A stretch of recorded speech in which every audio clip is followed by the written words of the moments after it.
አልቻለም ሆዴ ምን ሰላም አለ ምን ስረፍት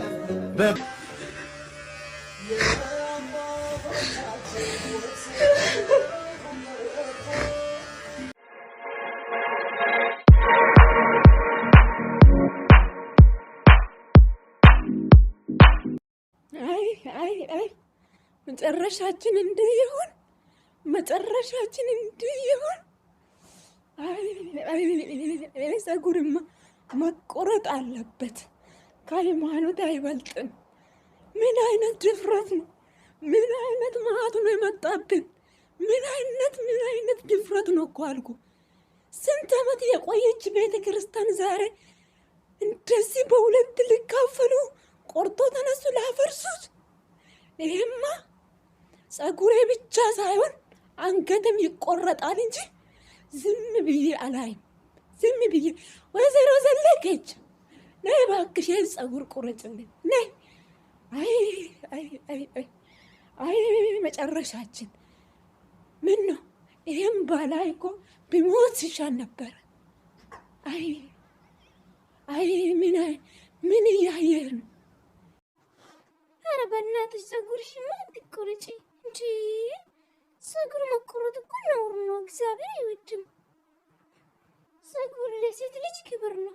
እንዴት ፀጉር ትቆረጫለሽ? ምንም ቢሆን ማለት ነው እንጂ መጽሐፍ ቅዱስ ሲናገር እኮ ያለ ምክንያት አንድ ሴት ልጅ ፀጉር እንድትቆረጥ አይፈቅድም እንጂ።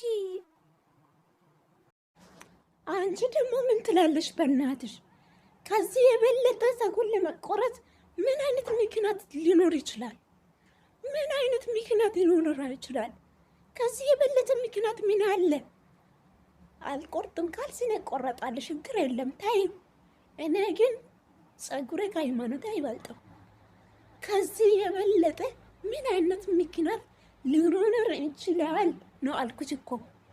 ምን አይነት ነት በእናትሽ ታይ። አንቺ ድንጋይ ራስ ድንጋይ ምንም የማይሰማሽ እንጂ እኔ የጥንት የአባቶች ሃይማኖት እንደዚህ ሲሆን ዝም ብዬ ማየት አልችልም። ዝም ብዬ ማየት አልችልም። አበደን ዝም ብዬ ማየት አልችልም። ይቆረጥ አለበት፣ ይቆረጥ ቆረጥማ አለበት። አይ አለማወቅ እንዲህ ያደርጋል ለካ እንዲህ ያባላሻል እንዴ? አይ አለማወቅንማ ጠልቻለሁ። አለማወቅ ምን አይነት ክፉ እንደሆነ ዛሬ አየሁት እኮ። እንዴ ሰው ሚነካ እንዴ ፀጉር ቢቆረጥ ባይቆረጥ ምን ፋይዳ አለው? እንዴ ሰው በሚሰማ ቋንቋ ንግግር ሲል ሰው እንዴት ሃይማኖት ሊፈርስ ነው? ሀገር ሊፈርስ ነው? ዘራፊ ያሱን ልቀቁን ይባላል እንዴ? ከዚህ በልቀውን ስህተት ካለ እናስተካክላለን። በቃ ይቅር በሉን ማለት አይሻልም ነበር?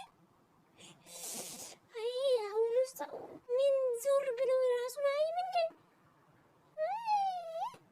መጥናይ ፍርክስ ፍርክር ብያለሁ እኔ እንጂ ምን አይነት አለማወቅ ነው? ምን አይነት ዶንቆርን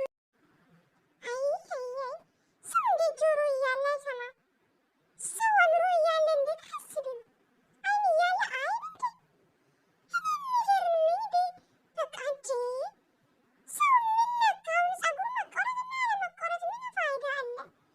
ሰው እንደተማረ ረጋ ብሎ ቁጭ ብሎ አወሩም እንዴ? አይማርም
ይቆረጣል፣ ይቆረጣል፣ ይቆረጣል። ትቆረጣለህ፣ ትቆረጣለህ፣ ትቆረጣለህ፣ ትቆረጣለህ እንጂ አልተህም፣ ምንም አልተህም። እቆርጥሃለሁ።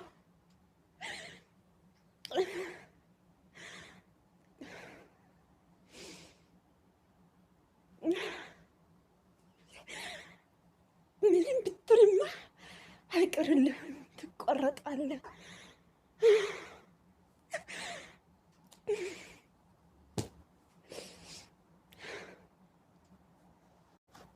ውቲ አፍ ብቻ ለምን ተወች ታዲያ? ትቆረጥም ነበር። ምን አይነቱ ናት በእናታችሁ? አሁን ከሞት እንንቃ እባካችሁ፣ በርቱ ማለት ፎጅ ይሻላል ወይ? ሰውን እንዲ ሰው ለምን ከሞተ ይነሳል? ለምን ይነቃል? እንዱ የተኛ እንዱ እንደሞተ ወደ ሞት ወደ ዘላለም ሞት ይለፍ ማለት ነው ወይ? ሰው ለምን ንስሐ ይገባል? ሰው ለምን ስለ ራሱ ያውቃል? ማለት አሁን ስለ ራስ ማወቅ ራስ ሆኖ መገኘት ምናምን ጣጣ እንዴ? አገር ማፍረስ ነው ይሄ? አይ ተበላሸች። ግን ረጅም አላት፣ ግን ምን ዋጋ አለ? ወይዘሮ ዘለቀች ዛሬ የተደኝ ነው የፀጉር ላጭልኝ በእናትሽ ነይ እስቲ። እንዴ ምን አይነት ድፍረት ነው? ምን አይነት ድፍረት ነው ይሄ? አይ መጨረሻችን እንዲሆነ በጣም ያዛዝናል። ይሄ ፀጉርማ መላጭ አለበት። የት አባቱ ይሄም ፀጉር ሆኖ ደግሞ ያዛዝንኛል እንዴ? ለሃይማኖት ያልሆነ ለምን ይሆናል? ስለዚህ ቶሎ ላጩልኝ።